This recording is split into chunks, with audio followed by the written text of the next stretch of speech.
Hey guys, my name is Athena Font, and today I'm going to show you how to set up a simple leopard gecko habitat.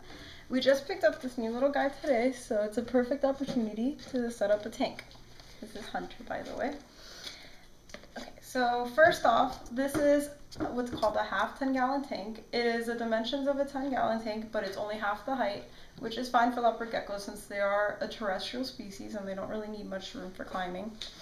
For heating, I have two Zilla mini heat mats. They're meant for 5-gallon tanks, so I put two together since this is the dimensions of a 10. And you can get one that's meant for a 10-gallon tank, but it's just what I had lying around. For substrate, I like to use ReptiCarpet. It's really safe for the leopard gecko, and it won't put them at any risk for impaction by ingesting other substrates like sand will.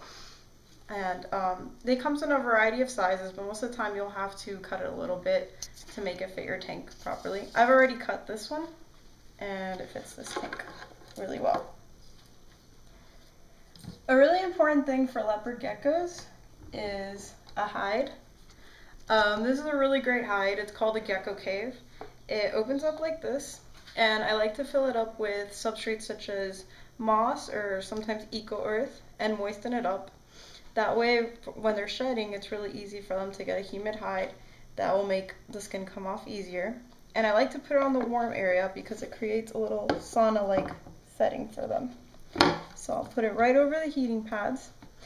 For the most part, you want to have 2 to 3 hides per gecko. So I have this other little thing here. It's a skull. I mean, there's tons of options you can do for hides. I mean, you could even take a container like this and flip it and cut a hole. It's really simple. So as long as they have nice little places to hide, they're happy.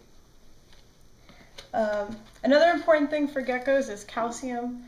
Calcium is really important to prevent diseases such as metabolic bone disease, and it's necessary in their diet. A lot of people just dust food, but I do that, and I also like to have this in the tank since they like to lick it off sometimes, and it's a great way for them to get their calcium. I use Jurassic Cow, but there's tons of brands you can use that are good. You also want to have a water bowl. Leopard geckos will drink out of it, so it's good to always have fresh water. And I will put this here and I'll fill it up later. And this is really simple. You can also add little plants for extra decoration. It's not necessary, but it's always nice to liven up the tank. Okay, and now I'll go ahead and put the lid on.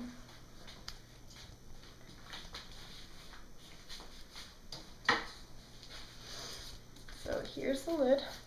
For this tank, it just slides right on, but each tank will vary. And this one also comes with a little lock, which I'm going to put in just because I have issues with geckos escaping sometimes. So I always want to be extra safe. It just goes right here in this hole. And for lighting, I'm using this Zilla Slimline lamp. It's a UVB bulb, but it also produces a little bit of heat for them. The heating pad is oftentimes sufficient, but I like to have the UVB just to prevent metabolic bone disease, but it's not necessary, it's just a precaution. Leopard geckos are nocturnal, so they will usually hide from the light, but it's always good to have it on.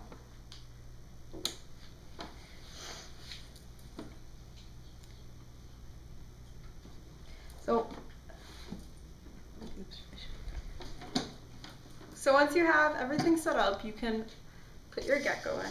Probably shouldn't have left it. So I will put this little guy in.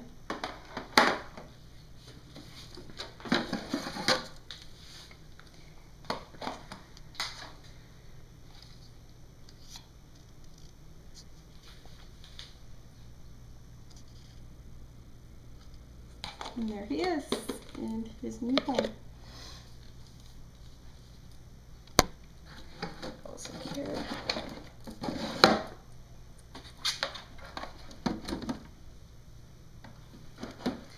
And that is how you set up a simple leopard gecko tank.